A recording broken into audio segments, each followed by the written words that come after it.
Bienvenidos a la Noche Infinita. Antes de comenzar, cuéntanos en los comentarios desde dónde nos escuchas y qué temáticas te gustaría que exploremos en el futuro. Leemos cada mensaje con atención y siempre tomamos en cuenta sus sugerencias para los próximos relatos. Sin nada más que decir, comencemos. Me llamo Octavio y por más de 10 años he trabajado como supervisor nocturno en una fábrica de autopartes ubicada en una zona industrial de Tlalnepantla, muy cerca de donde termina Periférico Norte. El lugar es enorme, 3 naves largas con techos de lámina y piso de concreto, y aunque durante el día está llena de vida y ruido, por las noches es otro mundo. El sonido cambia, el eco es diferente. Uno escucha hasta los tornillos caer. No es que me asuste fácil. He trabajado de noche desde que tengo 25 años y ya voy para los 41. Pero lo que me pasó hace unos meses todavía me deja despierto, dándole vueltas al asunto, tratando de entender si me salvé o si solo fue suerte. Aquella noche llegué como siempre a eso de las 9:30. Había lluvia ligera y un viento raro que sacudía las rejas oxidadas del portón principal. Saludé al vigilante, don Justo, que siempre me esperaba con su café de olla y su radio viejo. Él tenía más tiempo que yo ahí y siempre decía que la fábrica tenía cosas que uno no veía si no se quedaba en la madrugada. «Hoy no te metas al almacén viejo, ¿eh?», me soltó, como si nada, mientras me entregaba el gafete de acceso. «¿Y eso?», es que vi que se prendió la luz solita hace rato. Y yo ni he pasado por ahí. Ya le avisé al jefe de mantenimiento. Pero tú sabes cómo es eso. No dije nada. Don Justo tenía fama de exagerado, aunque también de ser muy observador. A veces pienso que se hace el loco para que no lo tomen en serio, pero sí ve cosas que otros no. Entré al área de producción. Solo trabajábamos 5 personas en ese turno.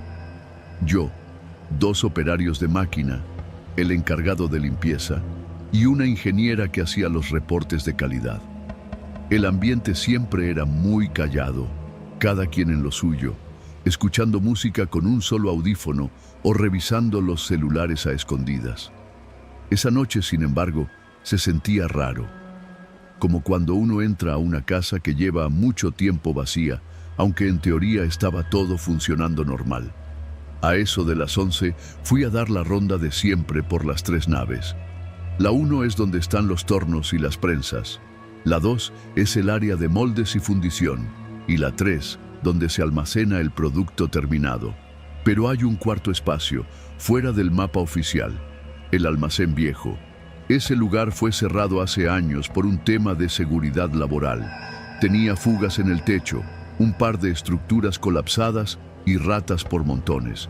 Pero todos sabíamos que había cosas guardadas ahí que nunca se sacaron, maquinaria vieja, archivos, refacciones, incluso chatarra que nadie quería mover.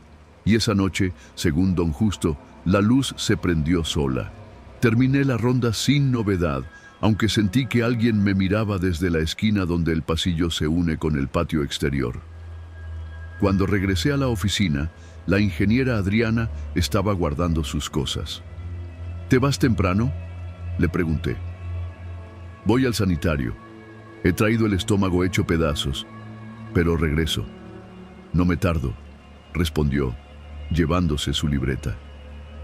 Me quedé solo. Me acomodé en la silla, revisando los reportes del día anterior, cuando un ruido seco me sacó del enfoque. Como si hubieran empujado una caja metálica. Pensé que sería Daniel, el operario nuevo, que siempre dejaba mal apiladas las charolas con piezas. Me levanté molesto, dispuesto a regañarlo. Pero al salir de la oficina, no vi a nadie. Caminé hacia el fondo de la nave 1 y noté algo raro. La compuerta que conecta con el almacén viejo estaba entreabierta. Eso no podía ser. Esa puerta tenía candado y yo tenía una de las 2 llaves. La otra la tenía el jefe de mantenimiento, que solo venía de día. Me acerqué con cautela, sintiendo esa presión en el estómago que solo llega cuando algo no cuadra. Empujé la puerta. Estaba sin seguro. El candado colgaba, cerrado, pero sin sujetar nada. Encendí la lámpara de mi celular. Adentro olía a humedad, a fierro oxidado. Había pilas de cajas, maquinaria cubierta con lonas sucias y documentos regados en el piso. Y justo cuando iba a cerrar, escuché una tos. Clara, humana, cercana. «¿Hola?», dije en voz alta con tono firme. «¿Hay alguien ahí?». No hubo respuesta. Di 2 pasos adentro, alumbrando con el celular. La luz temblaba con cada movimiento de mi mano. Entonces vi una sombra moverse detrás de unas tarimas apiladas. «¡Sal! Esto es propiedad privada», grité, ya más molesto que asustado. Nada. Me acerqué rápido rodeando las tarimas. Y ahí estaba, un tipo de no más de 30 años, con un overol azul, sucio, lleno de grasa vieja. Me miró como si lo hubieran sorprendido robando. Pero lo que me perturbó fue que traía el gafete de la empresa, como si trabajara ahí, pero yo no lo conocía. «¿Tú quién eres? ¿Cómo entraste?». No respondió, solo me miraba. Tenía una llave inglesa en la mano. Lejos de parecer nervioso, parecía estar evaluándome. Retrocedí un paso. «Mira, no tienes que meterte en problemas. Si me das tu nombre y me explicas, podemos ver qué pasa». Pero no dijo nada. En cambio, se giró y empezó a caminar más adentro del almacén. Tomé el radio y marqué al canal interno. «Don Justo, ¿puede venir al almacén viejo? Encontré a alguien aquí dentro». «¿Al almacén? ¿Estás seguro?». «Claro que estoy seguro. Tráigase a alguien más si puede». No esperé respuesta. Me adentré unos pasos más, pero no vi al sujeto, solo el eco de pasos lejanos. En eso, escuché otro ruido, golpes metálicos, como si alguien estuviera desarmando una estructura. Corrí hacia el origen, pasé entre estanterías caídas y viejos tambores oxidados, y entonces lo vi de nuevo, parado al fondo, junto a una prensa hidráulica fuera de uso. Estaba girando una válvula, como si supiera exactamente qué hacer. «¡Alto! ¡Detente!». El tipo se giró de nuevo, me miró y sonrió. Una sonrisa hueca, sin emoción. Fue en ese momento que escuché la voz de don Justo desde la entrada. «Octavio, ¿dónde estás?». «Aquí. Trae una lámpara. No se ve nada». Minutos después, apareció con otro guardia. Les señalé el lugar donde había estado el intruso, pero ya no estaba. La prensa seguía en su sitio, aunque tenía marcas recientes de manipulación. «¿Estás seguro que no era uno de los muchachos del turno?», preguntó el otro guardia. «Te digo que no lo conozco. Traía gafete, pero no era nadie de aquí. Llamamos a la policía municipal, que hizo un recorrido sin encontrar a nadie. Se revisaron las cámaras, pero la zona del almacén viejo no tenía vigilancia activa. El sistema era antiguo y las grabaciones eran de pésima calidad. Pero lo más extraño vino después. Cuando se revisaron los registros de personal, encontramos algo que no podía ser. Había un empleado que trabajó en esa planta hace años, antes del incendio parcial que dejó el almacén inhabilitado. Se llamaba Benigno Hernández, técnico en mantenimiento. Murió electrocutado al intentar reparar precisamente esa misma prensa hidráulica. Lo más inquietante, en la foto de su archivo, era el mismo tipo que vi esa noche. Pero no estoy diciendo que vi un fantasma. No creo en esas cosas. Lo más probable es que alguien encontró ese gafete viejo y se coló por alguna rendija que no hemos identificado. Tal vez un ex empleado, tal vez un loco con acceso a planos antiguos. Lo único que sé es que desde esa noche nadie se acerca al almacén viejo. Las cerraduras se cambiaron, pusimos más cámaras. Don Justo se jubiló hace poco y cada que lo visito me pregunta si ya regresó el de la sonrisa hueca. Yo solo respondo que no, pero a veces, cuando hago ronda solo y todo está en silencio, juro escuchar una válvula girando, como si alguien aún estuviera intentando reparar esa maldita prensa. Y no pienso volver a abrir esa puerta, porque en esta fábrica no todos los que trabajan fichan.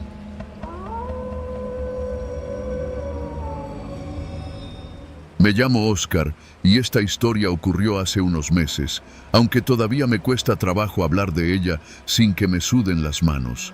Yo era guardia nocturno en una bodega de abarrotes en la zona industrial de Iztapalapa, no muy lejos del cruce con Periférico. Esa bodega, de unos 400 metros cuadrados, era propiedad de una cadena mediana de supermercados, y desde hacía más de 2 años me tocaban los turnos de 12 de la noche a 8 de la mañana. De lunes a viernes, solo, sin supervisión, sin compañeros. Mi trabajo era simple: revisar que nadie se metiera, checar cámaras, hacer rondines y anotar en el cuaderno cualquier incidente. A veces llegaban camiones de madrugada a dejar mercancía, pero eso se programaba con antelación y a mí me avisaban por WhatsApp.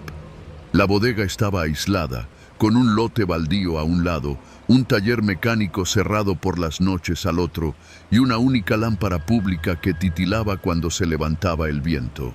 Desde la reja principal hasta la entrada del almacén había que cruzar un patio de concreto lleno de charcos secos y basura acumulada por el viento.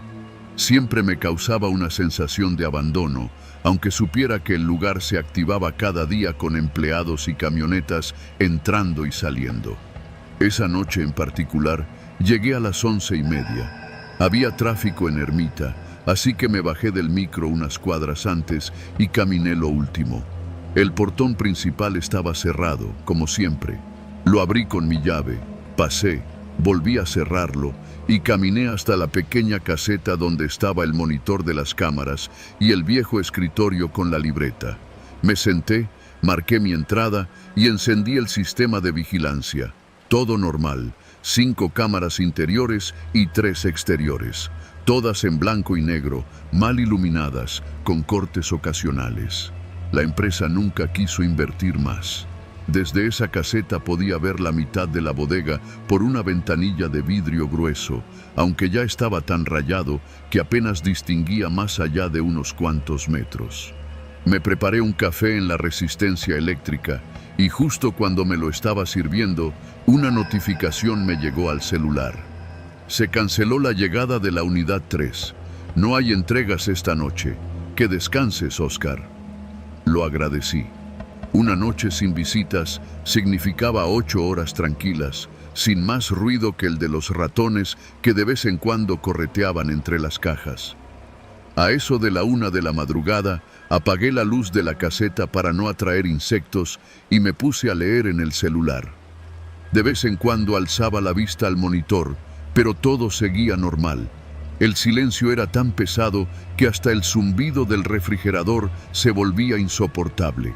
Como a la 1:20 escuché algo, no un golpe, ni un grito, más bien un sonido sordo, como cuando arrastras algo pesado sobre cemento. Me quedé quieto. Al principio pensé que venía de afuera, tal vez algún vagabundo moviendo un carrito en la calle, pero no, era adentro. Miré las cámaras. En la cámara número 2, que daba hacia el pasillo entre estantes de arroz y aceite, algo se movía. Una sombra.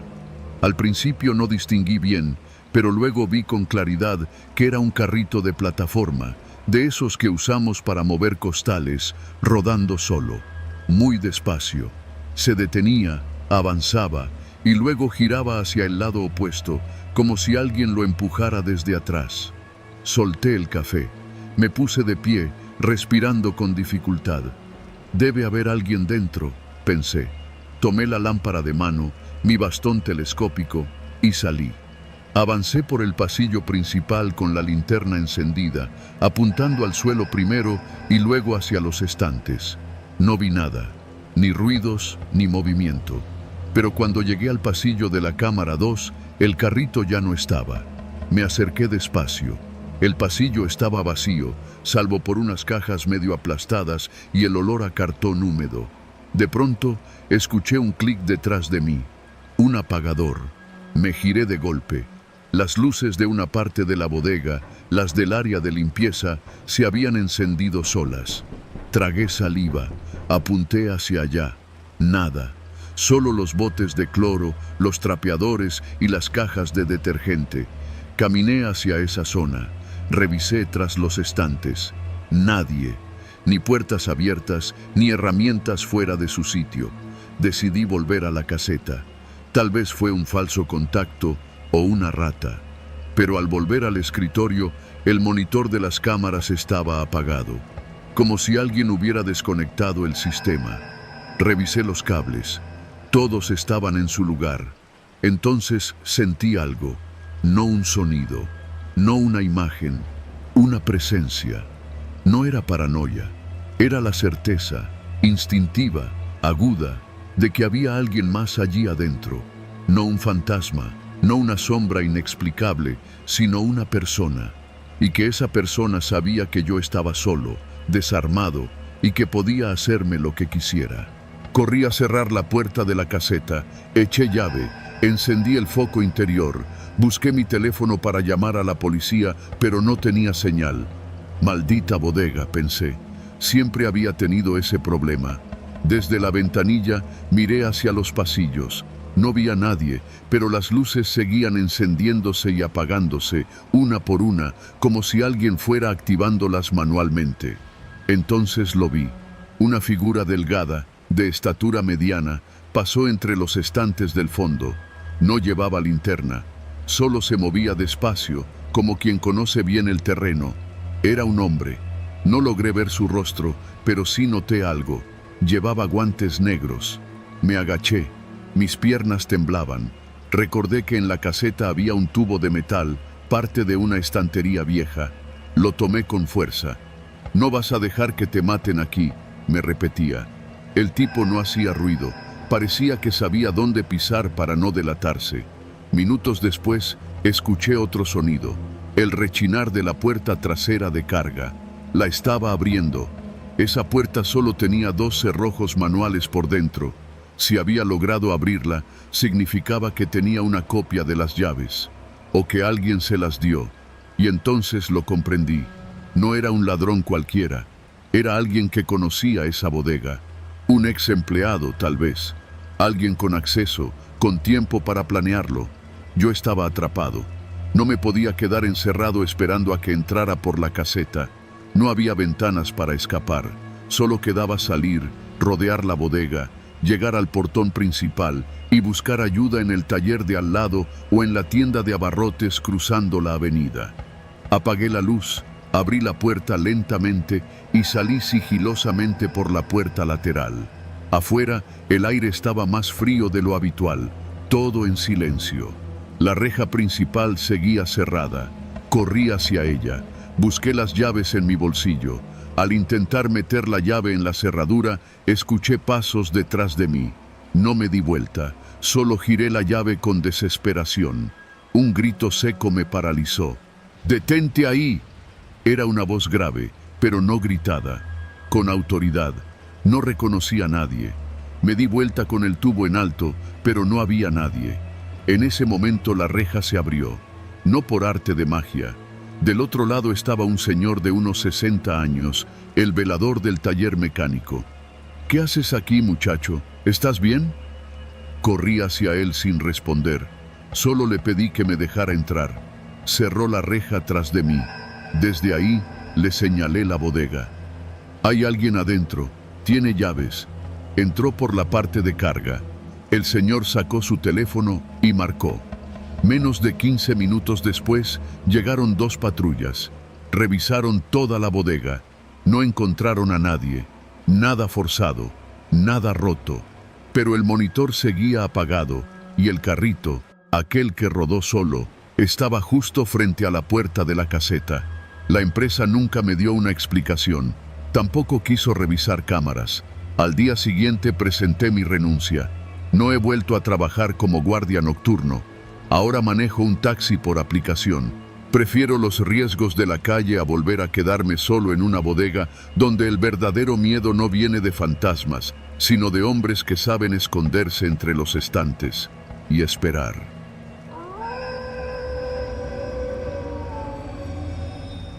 Trabajo como guardia de seguridad privada desde hace poco más de 3 años. Empecé porque necesitaba el dinero y porque, la neta, no soy muy bueno para estar sentado tras un escritorio. Prefiero caminar, moverme, sentir que estoy haciendo algo, aunque sea bajo la sombra de la noche.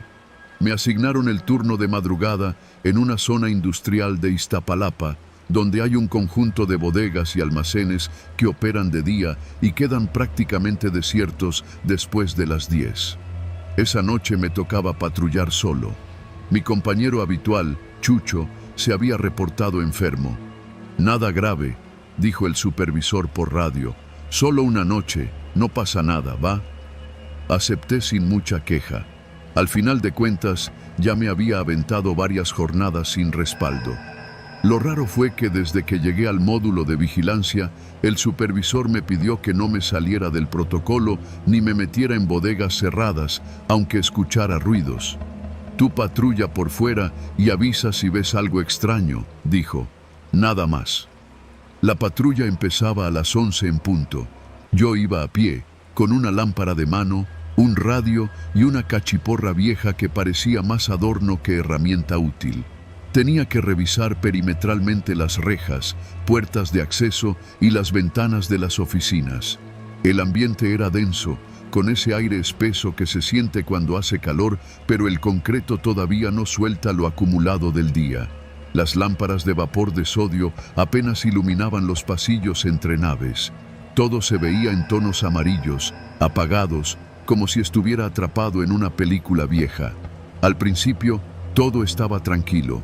Solo el zumbido lejano de la autopista y uno que otro perro ladrando desde las casas del cerro. Pasada la medianoche, hice la primera ronda completa. Nada fuera de lo normal. Tomé un descanso en la caseta, tomé café del termo que me traje desde casa y me recargué un poco. A la 1 salí de nuevo. Fue en la segunda ronda cuando comenzaron los detalles raros. Primero, encontré una de las puertas de la bodega Fierro Sánchez semiabierta. Eso no debía pasar. Las puertas se sellan con cadena y candado, y todos los guardias lo sabemos. Si algo está fuera de lugar, no entras, solo reportas. Me acerqué para verificar desde lejos y efectivamente la cadena colgaba, suelta, como si alguien la hubiera cortado o quitado adrede. Encendí la lámpara y apunté al interior. No se veía nada más que estanterías metálicas. Había un olor extraño, como de aceite viejo, pero nada más. Informé por radio al supervisor, pero solo obtuve estática. Cambié de canal, volví a llamar, pero nada. Era raro. Nunca me había pasado que el radio se quedara sin señal en esa zona. Me sentí incómodo. Me alejé unos metros, esperando volver a tener recepción, pero todo seguía igual. No quise insistir. Hice lo que me indicaron. No entrar, solo anotar en el parte y seguir. Pero la incomodidad se quedó conmigo. A la 1:40, en la parte trasera de las bodegas de farmacológicos Echeverría, escuché un sonido seco, como si hubieran arrastrado algo metálico sobre el concreto. Me detuve en seco, volví a apuntar la linterna. Nada, solo cajas de cartón húmedas por la condensación y un par de contenedores de basura. Me dije que quizá fue un gato. En ese lugar, los gatos callejeros eran parte del paisaje.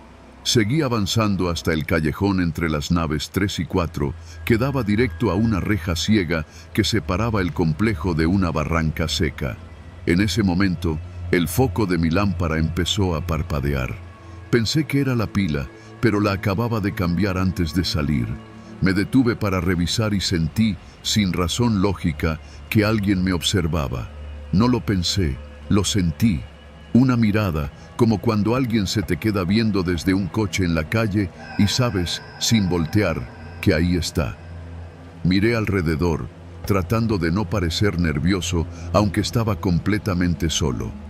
El parpadeo de la lámpara empeoró.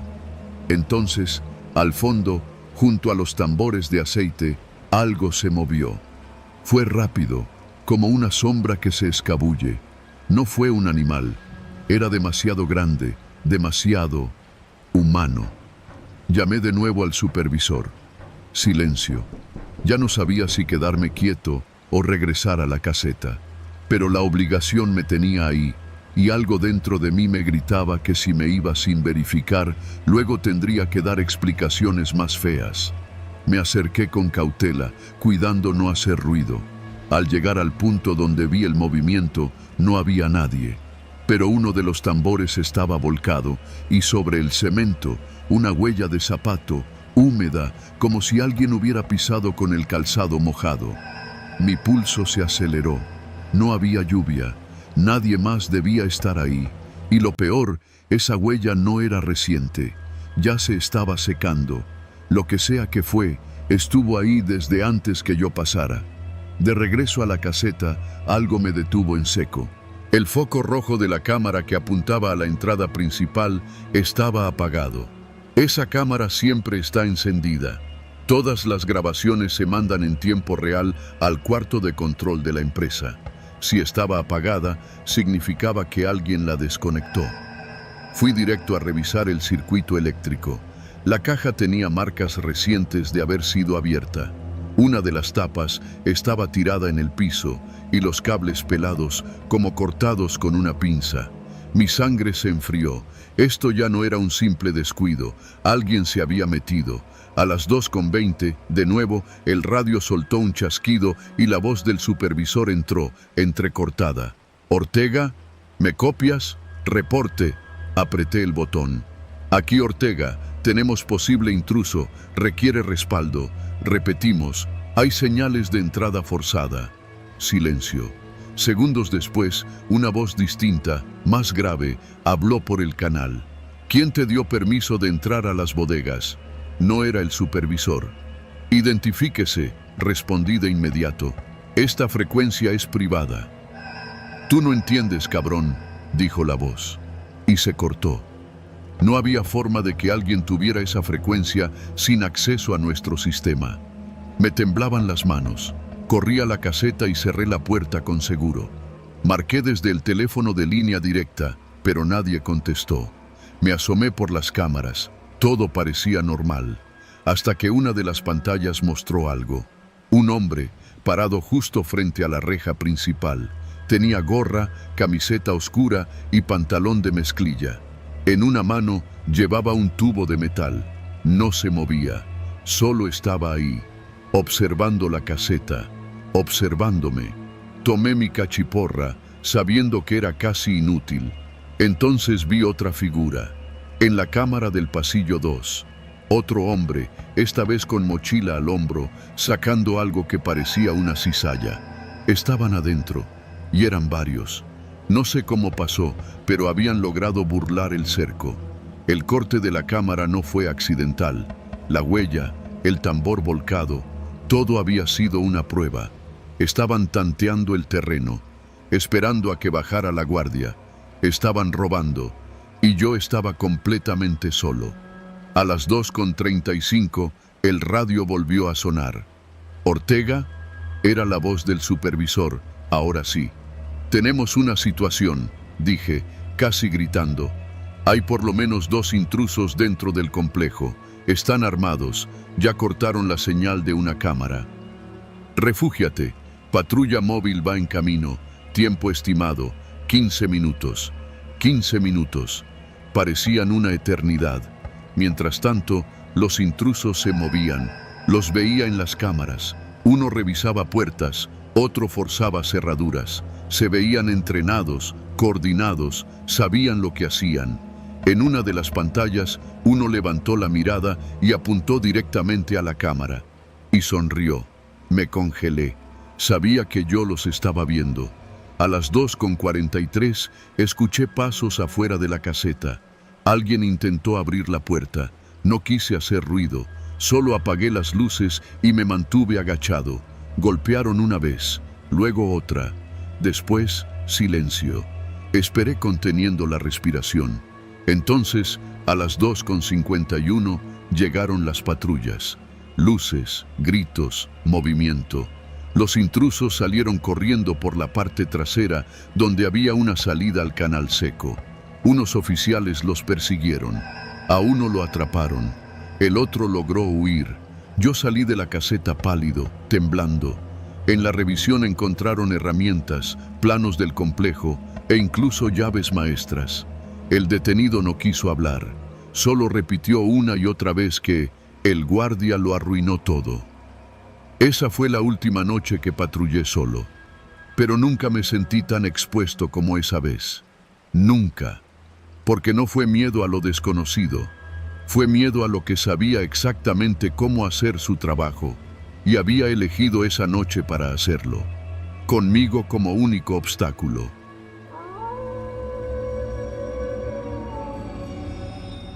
Trabajo como enfermero desde hace más de una década, y aunque nunca soñé con estar en un turno nocturno, la necesidad pesa más que el sueño.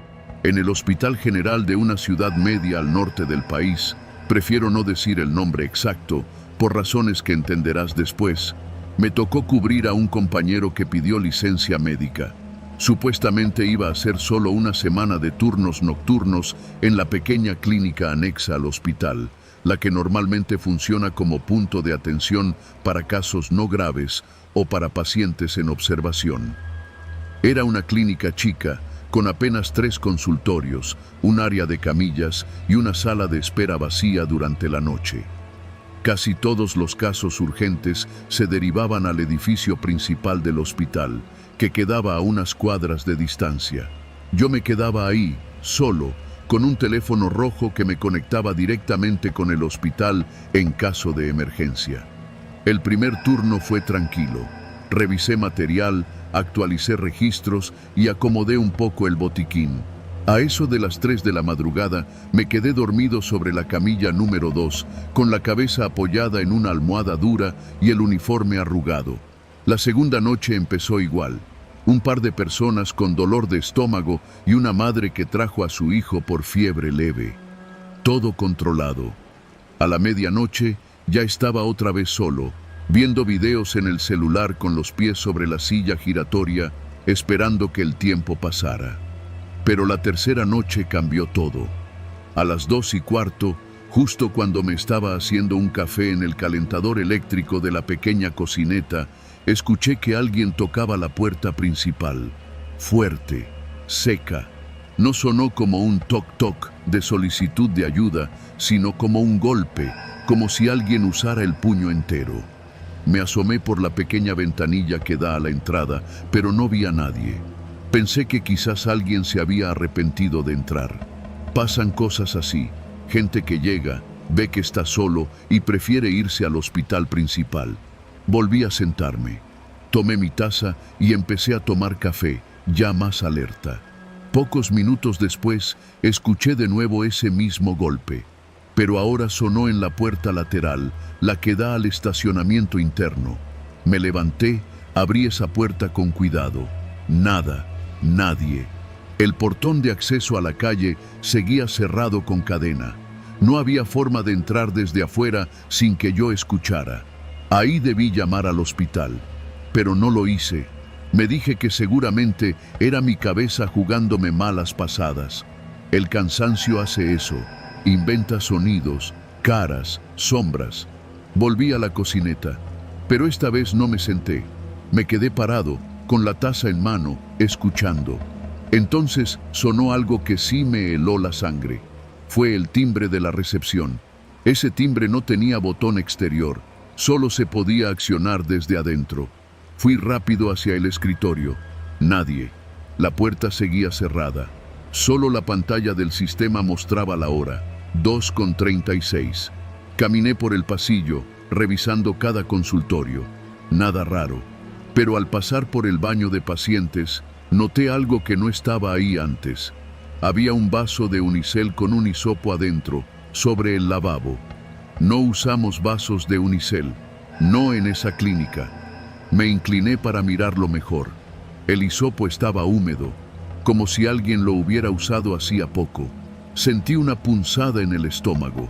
No era miedo todavía, era incomodidad, una especie de incomprensión que va creciendo como una ola.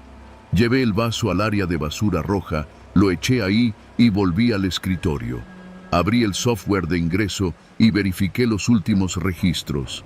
El último paciente había sido ingresado a las 23:18. Desde entonces, nada. Entonces me puse a revisar las cámaras de seguridad. Solo había 3. Una en recepción, otra en el pasillo y una más en la entrada exterior. Avancé la grabación entre las 2 y las 2:30. En la cámara del pasillo, justo frente al baño, vi algo que me detuvo la respiración. Una figura pasó caminando, lenta, hacia el baño. Volví la grabación atrás. Jugué con el brillo y el contraste, pero no había duda. Era una mujer, de cabello largo, con bata blanca. No era yo. No había nadie más en esa clínica. Lo primero que pensé fue en las médicas residentes. Tal vez alguna vino por error. Llamé al hospital. ¿Tienen registro de alguna doctora que haya venido a la clínica?, pregunté al guardia en turno. No, jefe, solo usted está allá. ¿Todo bien? Sí, solo quería confirmar. Gracias. Colgué. No le quise decir lo que vi. ¿Para qué? Volví a la grabación, y esta vez vi algo peor. La mujer no solo entró al baño, salió, pero no volvió a pasar por la cámara. Simplemente desapareció. Las horas siguientes pasaron lentas, espesas.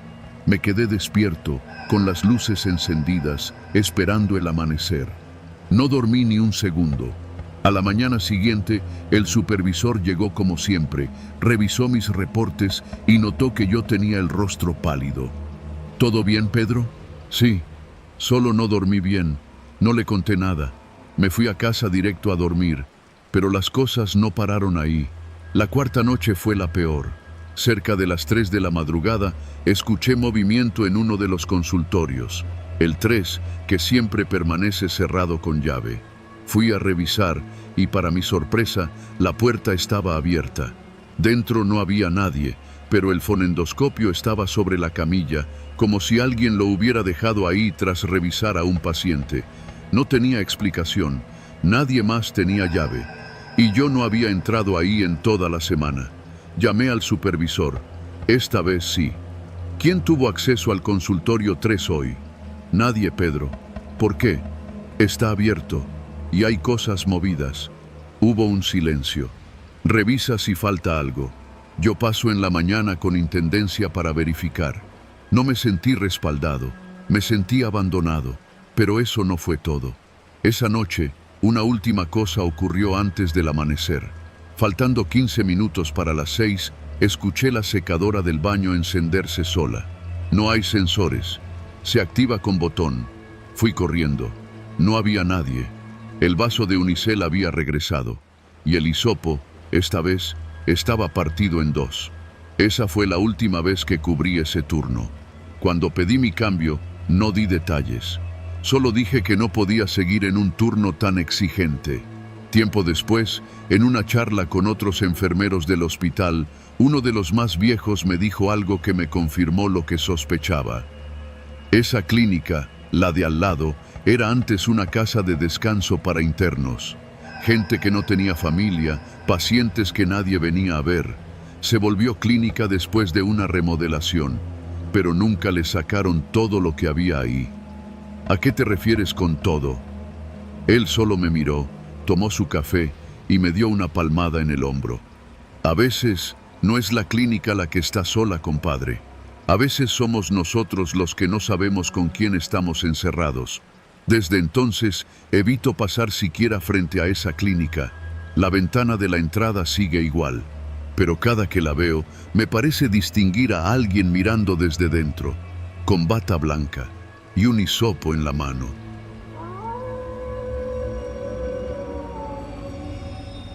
Me llamo Mauro y por casi 5 años trabajé de velador. La mayoría de mis turnos fueron tranquilos, bodegas, estacionamientos, alguna que otra oficina chica, nada fuera de lo común. Pero hace un par de meses acepté un trabajo que no debía haber tomado. Era temporal, solo por 2 semanas, cuidando un edificio vacío en la colonia americana de Guadalajara. Lo describieron como una propiedad en remodelación. Nada más necesitas asegurarte que no se meta nadie, me dijeron. Sonaba fácil, pero ese lugar tenía algo raro, y lo supe desde la primera noche. El edificio era antiguo, de 3 pisos, fachada de cantera con rejas oxidadas. Había sido una escuela privada que cerró hace como una década. Los vecinos decían que la iban a convertir en lofts de lujo, pero la obra llevaba meses detenida. No había electricidad, solo una planta generadora que se activaba por intervalos y un baño portátil en el patio trasero. Me dieron una lámpara, una colchoneta y un viejo walkie-talkie conectado a una central que nunca respondía. Esa primera noche llegué con mi mochila, un termo de café y un libro para matar el tiempo. Me instalé en el aula del primer piso, la que tenía menos polvo. Las ventanas estaban selladas con madera, así que adentro siempre olía a encierro, a yeso viejo.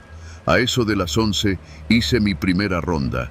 Subí al segundo piso, revisé cada salón con la lámpara, puertas todas cerradas, nada fuera de lugar. Cuando subí al tercero, noté que el aire era diferente, más seco, más pesado. No había viento, pero uno de los pizarrones estaba movido, como si alguien lo hubiera empujado. Lo volví a su sitio y seguí. Justo cuando bajaba las escaleras, escuché un portazo, fuerte. Volteé de inmediato, pero no había nadie. Revisé cada puerta de nuevo. Nada. Pensé que el aire podría haberla azotado, aunque no había corriente. Aún así, no quise hacerme ideas. Me regresé a la colchoneta, traté de dormir. No pude. Las siguientes noches las cosas empeoraron. Ruidos donde no debía haber. Golpes en el techo, pasos en los salones vacíos. Una madrugada, juraría que alguien se paró fuera del baño portátil. Abrí la puerta con la linterna encendida y no había nadie. Pero el baño olía distinto, como si alguien acabara de usarlo. Cerré con doble seguro esa noche. Empecé a dejar mi lámpara prendida todo el tiempo. Dormía con los zapatos puestos por si algo pasaba. Y siempre que hacía las rondas, grababa notas de voz en mi celular, como para dejar constancia de lo que veía, de que sí estaba ahí. La noche del séptimo día fue cuando todo cambió. Pasaban de las 3 de la madrugada cuando escuché voces. Muy bajito. Salían del segundo piso. Pensé que algún vago se había metido, o peor, alguien que quería robar cableado. Subí con la lámpara y la navaja que siempre cargo. No encontré a nadie, pero las voces seguían, como una conversación apenas perceptible. Eran dos, hombres. Uno hablaba con voz apagada, el otro le respondía entre murmullos. La lámpara parpadeó. Golpeé el mango para estabilizarla y avancé hasta el fondo del pasillo. Todo en silencio otra vez. Revisé cada rincón. Nada. Pero al regresar, noté que uno de los salones estaba abierto. No había sido yo. Me quedé parado frente a la puerta, sin atreverme a entrar. Del otro lado, escuché el leve arrastre de una silla. Entonces vi la sombra. Era alargada, irregular, como si alguien estuviera de pie justo detrás del marco, pero el salón estaba vacío. O eso parecía. Di un paso hacia adentro, con la lámpara en alto, y entonces me di cuenta. El pizarrón estaba cubierto de palabras escritas con tiza blanca. ¿Quién eres tú? Repetido una y otra vez. Eso no estaba ahí antes. Di media vuelta, bajé corriendo y me encerré en el cuarto del primer piso. No salí hasta que amaneció. Me dije a mí mismo que había sido vandalismo. Algún adolescente colado por la parte trasera. Llamé al número de contacto que me habían dado. Nadie respondió. Dejé mensaje. Seguí con el trabajo. Tenía que comer. La noche número 10 fue la peor. Llegué al anochecer como siempre.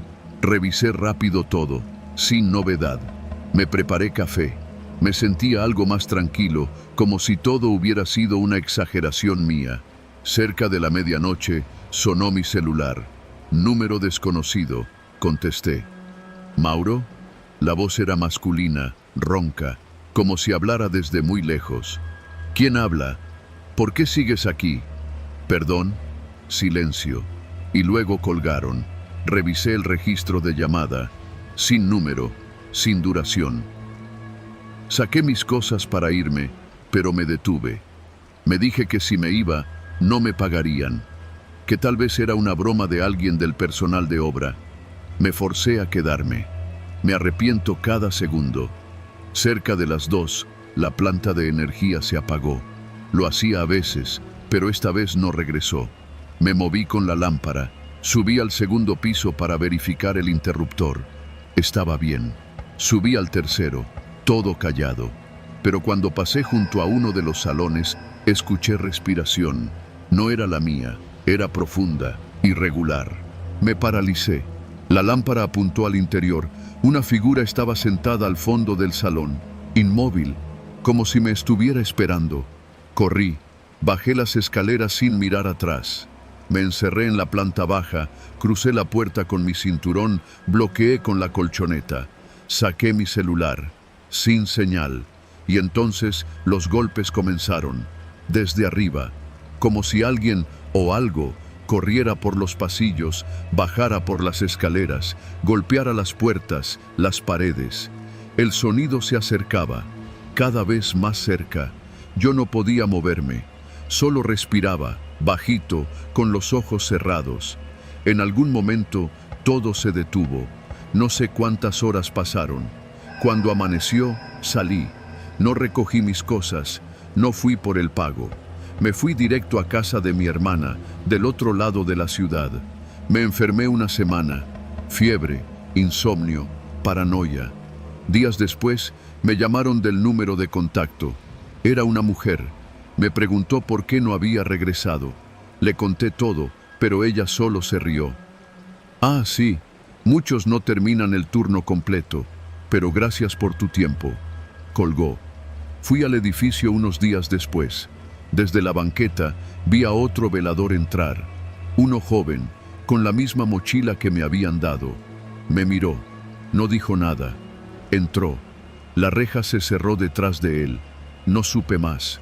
No pienso volver a trabajar de noche, ni solo, ni en edificios vacíos, porque ese lugar no estaba deshabitado.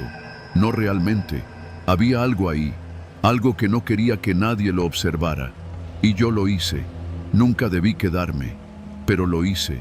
Y cada noche, antes de dormir, todavía escucho esos pasos, bajando lentamente por las escaleras, acercándose, esperando que, una vez más, abra la puerta.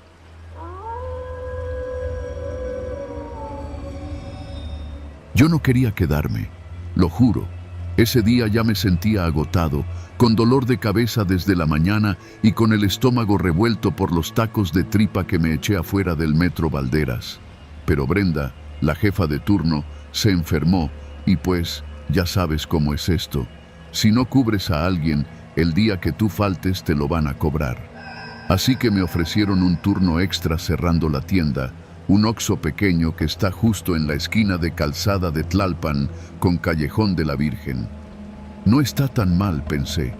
Hay tránsito toda la noche, pasan taxis, hay 2 fondas que cierran tarde y un hotelito a media cuadra. Pero lo que no me imaginaba era lo que iba a vivir esa noche. Eran como las 11:40 cuando la tienda se quedó vacía. La última clienta fue una señora con un ojo morado que compró una marucha y un cigarro suelto. Ni me miró a los ojos. Apenas salió, activé el cierre de la puerta automática desde la caja y comencé a apagar secciones. Me quedaban unos 20 minutos para contar el inventario de la vitrina de cigarros, revisar refrigeradores, vaciar la basura y limpiar la bodega. El típico protocolo. Encendí la música baja en el celular, una lista de Los Ángeles Azules para no sentir tanto el silencio. Ya para esas horas se empieza a poner raro el ambiente, como si el aire dentro de la tienda se volviera más denso. El ruido de los refrigeradores se siente más fuerte, las sombras se alargan en los estantes y cualquier golpeteo suena como una amenaza. Pero uno aprende a ignorar esas sensaciones, o eso creía yo. A eso de las 12:05 empecé a escuchar los golpecitos. Primero pensé que eran ratas, luego que tal vez eran las botellas mal acomodadas, pero no. El sonido era rítmico, como de nudillos contra cristal, insistente, en un solo tono. Toc, toc, toc. Me acerqué al frente de la tienda y me di cuenta de que venía de la puerta. Pero lo raro fue que no vi a nadie. Me asomé por completo, pegando la cara al vidrio, y lo único que había del otro lado era la calle vacía y el poste con la luz fundida que tiembla cada vez que pasa un tráiler. Me regresé a la caja, tratando de no pensar de más, cuando el golpe se repitió, esta vez más fuerte. Toc, toc, toc. Corrí a revisar y ahí sí lo vi. Un tipo parado justo frente a la puerta. No había escuchado pasos ni había visto que se acercara. Solo estaba ahí, alto, delgado, con una sudadera gris y gorra negra. No levantaba la cabeza. Solo tenía la mano derecha levantada, con el puño cerrado, como si acabara de golpear el cristal. «Ya cerramos, carnal», le grité desde adentro, señalando el reloj de pared. No respondió, ni siquiera se movió. Se quedó ahí, con la cabeza gacha y el puño frente al vidrio. No sé por qué, pero me incomodó más de lo normal. He tratado con vagos, rateros, locos, pero este tenía algo raro. Me alejé sin abrir. Tomé el radio para contactar a seguridad del hotel, que a veces nos echa el paro, pero no hubo respuesta, ni ruido, solo un leve chisporroteo. Me puse tenso. Cuando me giré, el tipo ya no estaba frente a la puerta. No escuché pasos, no vi que se alejara, solo desapareció. Volví a revisar cámaras. Nada, ningún rastro. Pero lo más jodido vino después. En la pantalla de la cámara de refrigeradores vi algo que me hizo detener la respiración. Una de las botellas grandes de agua, esas de 1,5 litros, estaba tirada a mitad del pasillo. La cámara mostraba que cayó sola. No hubo nadie, ninguna figura, ninguna mano. Apagué la música. Ya no quería oír nada más que el zumbido de los refrigeradores. Agarré la lámpara del mostrador y fui directo al pasillo. La botella estaba ahí, como en la imagen. Me agaché para recogerla y justo en ese momento escuché la puerta automática abrirse. Me levanté de golpe y corrí hacia la entrada. La puerta estaba abierta, y yo la había cerrado con seguro. No había viento, no hubo alarma, nada. Tomé el teléfono para llamar al supervisor. Sin señal, ni una rayita. Decidí cerrar manualmente, como en los simulacros, y asegurarla con el perno de emergencia. Regresé al mostrador, pero ya no estaba solo. El tipo de la sudadera estaba adentro, a mitad de la tienda, de espaldas, frente al pasillo de limpieza. No lo escuché entrar. No activó la puerta, solo apareció. «Oye, ya cerramos, no puedes estar aquí», dije, con voz firme, aunque las manos me temblaban. Él no respondió. Caminó lento hacia la sección de botanas. Metí la mano bajo la caja y agarré el bat de aluminio que usamos por si hay un asalto. «Te estoy hablando, sal de la tienda». Pero en lugar de salirse, el tipo se agachó frente a las papas y luego se sentó en el piso, así, como si estuviera en su casa. Saqué el celular para grabarlo, pero la pantalla estaba negra, muerta. En ese momento se fue la luz. Todo quedó en oscuridad, salvo la tenue luz de emergencia detrás del mostrador. No se escuchaba nada, ni refrigeradores, ni calle, ni música, solo el latido de mi corazón. Avancé con el bat levantado. «No estoy jugando.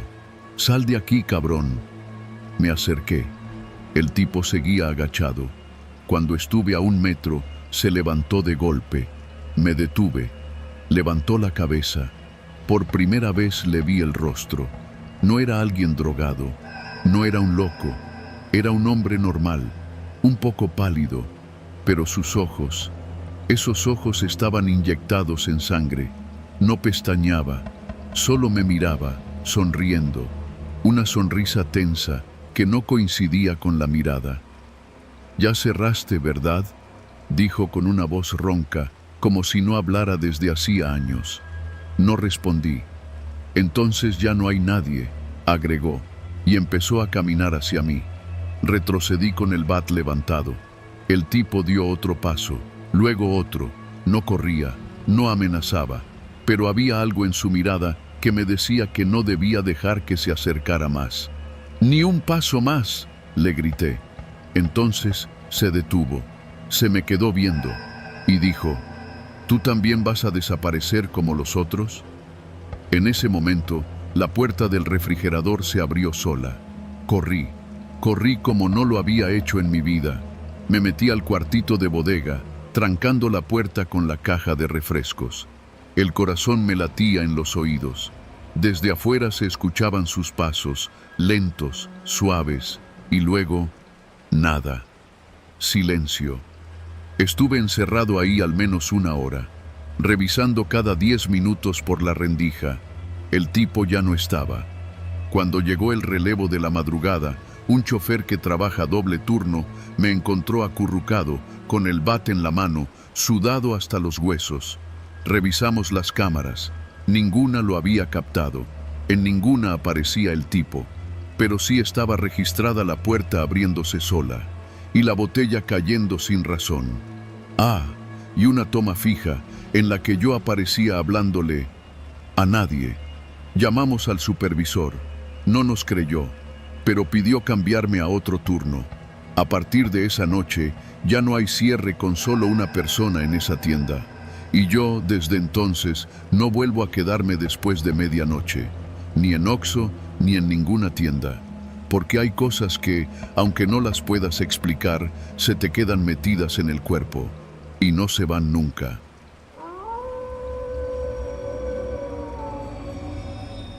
Yo no nací para esto, pero como muchos, terminé haciéndolo por necesidad. Me llamo Iván, tengo 35 años y desde hace un par de meses trabajo de repartidor nocturno en moto. Vengo de Iztapalapa, pero por la noche me toca cubrir rutas de toda la Ciudad de México. Azcapotzalco, Tláhuac, Tlalpan, hasta Naucalpan o Ecatepec, cuando la paga lo vale. A esa hora ya no hay tránsito, pero el silencio pesa más que el ruido. No hay tráfico, pero tampoco hay testigos. Esa noche fue un martes. Ya había hecho 5 entregas y estaba por cerrar la aplicación cuando sonó una última orden. Restaurante de hamburguesas en la Colonia del Valle, entrega en San Juan de Aragón. Un trayecto de casi 40 minutos. Iban a pagarme el doble. Dudé, pero acepté. La aplicación decía que el cliente había hecho más de 20 pedidos antes, todos con buena calificación. Pensé que no habría problema. Pasé al restaurante por el pedido. La chica de la caja me lo dio rápido, pero me dijo algo raro. Este cliente siempre pide lo mismo, pero nunca abre la puerta. Dice que dejemos la comida en el buzón y que no toquemos el timbre. Asentí. Hay muchos así, gente rara, pero no era mi problema. Puse la bolsa en la mochila térmica, subí a la moto y tomé Insurgentes rumbo al norte.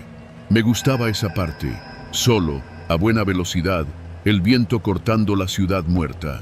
Llegué a Aragón poco después de medianoche. La calle era una privada, estrecha, con casas pequeñas y oscuras. Apenas un par de focos colgaban de los postes y muchos no servían. En el número que marcaba la dirección no se veía luz alguna, ni en el patio ni en la entrada. Solo un portón negro de lámina con un buzón soldado a un lado. Me bajé de la moto, quité el casco y me acerqué. Mientras acomodaba la bolsa en el buzón, escuché algo del otro lado del portón. Un arrastre leve, como si alguien empujara algo pesado por el suelo. Me congelé. No fue imaginación, no era un gato. Fue un sonido lento, mecánico, como si unas ruedas oxidadas giraran en un suelo irregular. Me apresuré a dejar el pedido, saqué una foto como prueba de entrega, subí de nuevo a la moto y quise arrancar. Pero la batería no respondía. La moto se quedó muda. Intenté 3 veces más y nada. Me bajé para revisar los cables, como si supiera mucho de mecánica, y entonces lo escuché. Un grito, apagado, corto, desde dentro de la casa. Me quedé quieto. La calle seguía desierta. Ni un coche, ni un perro. Solo ese portón negro frente a mí. Lo lógico habría sido irme, caminar a la avenida y pedir ayuda, pero el grito fue humano. No estaba seguro, pero tampoco podía fingir que no lo había oído. Caminé hacia el portón y pegué la oreja. Silencio. Luego, una voz. Apagada, apenas un murmullo, como si viniera de un sótano. Ayuda, por favor. Me alejé de golpe. Volví a mirar la calle. Ninguna ventana abierta, ningún vecino. Saqué el celular y marqué al 911. El operador contestó. Tomé aire y dije, hay una persona pidiendo ayuda en una casa, en San Juan de Aragón, calle Jesús Carranza, número 47. Me pidieron que esperara a la patrulla y que no interviniera. Colgué. Fueron los minutos más largos de mi vida. El aire estaba denso, olía a metal oxidado, como a sangre vieja. La voz volvió a sonar, más nítida, con desesperación. Ayúdame, por favor. Di un paso hacia el portón. En ese momento, algo se movió dentro del buzón. Me acerqué y lo abrí con cuidado. No había comida, no había nada, solo una pequeña libreta, maltratada, con manchas negras. La saqué. En la portada decía, no abras el maletero. Sentí un calor en el estómago. Abrí la libreta. Eran hojas arrugadas, algunas arrancadas y otras llenas de letras torcidas. No tenía sentido. Decía cosas como, la comida nunca se entrega, solo cambia de manos. Nunca subas al vehículo de la casa, nunca, aunque te ofrezcan dinero. Si oyes que la puerta trasera se abre, corre, ya no hay vuelta atrás. Yo era el primero, no soy el último. Escuché un golpe fuerte. El portón se abrió unos centímetros. Nadie salió. Solo vi una camioneta negra estacionada dentro, de esas con placas cubiertas por barro, con los vidrios polarizados y el cofre levantado. La puerta trasera estaba entreabierta. No sé qué me pasó, pero sentí que tenía que mirar dentro, como si algo me jalara. Caminé. Mis pasos sonaban huecos en el concreto. Al llegar a la camioneta vi lo que no debía haber visto. El maletero estaba lleno de bolsas térmicas idénticas a la mía. Al menos una docena. Abiertas. Dentro de algunas había ropa. En otras, documentos, identificaciones y fotos. Fotos de repartidores, con su nombre impreso. Uno tenía la cara destrozada. Otro, un ojo cerrado por golpes. El mío también estaba ahí. En la esquina de una bolsa había una foto mía, en blanco y negro. No entendí. Quise correr. Pero antes de dar media vuelta, sentí un golpe seco en la cabeza. No me desmayé, pero caí de rodillas. Vi una sombra moverse detrás del portón. Escuché un clic metálico. Estaban cerrando con candado. Me levanté como pude y corrí de vuelta a la moto. Traté de empujarla por la calle, pero no tenía fuerza. Estaba mareado. Un coche se acercaba por la esquina. Pensé que era la patrulla, pero no. Era un sedán rojo sin placas. Se detuvo frente a la casa. Dos tipos bajaron. Uno me vio y se acercó. Vestía como policía, pero sin insignias. Me preguntó qué hacía ahí. Le dije que había hecho una entrega. Me preguntó si entré a la casa. Negué. Me vio con desconfianza. «¿Te viste en la bolsa, verdad?» No respondí. No podía. «Vete. Ahora. No digas nada. No viste nada. No escuchaste nada. No sabes nada». Me empujó con fuerza y señaló la esquina. Caminé como pude hasta la avenida, sin mirar atrás. Cuando crucé la calle, vi por fin una patrulla a lo lejos. Les hice señas. Se detuvieron. Les conté lo básico, que alguien había pedido ayuda, que vi cosas raras en una camioneta, que había hombres armados. Uno de los policías bajó y me pidió llevarlo al lugar. Volvimos, pero la casa ya no estaba igual. La camioneta había desaparecido. El portón estaba cerrado con cadenas nuevas. No había luz, ni rastro de nada. Revisaron, tocaron, preguntaron a un vecino que salió a asomarse. Dijo que ahí ya nadie vivía, que hace meses se había rentado, pero nunca vio a nadie entrar ni salir. Les mostré la libreta. Dijeron que la entregarían. Me preguntaron si quería levantar una denuncia. No supe qué decir. Me llevaron a un hospital, me revisaron el golpe. Nada grave. Al salir, volví a mi casa sin moto, sin mochila, solo con la libreta. 2 días después, la aplicación me dio de baja, supuestamente por comportamiento sospechoso.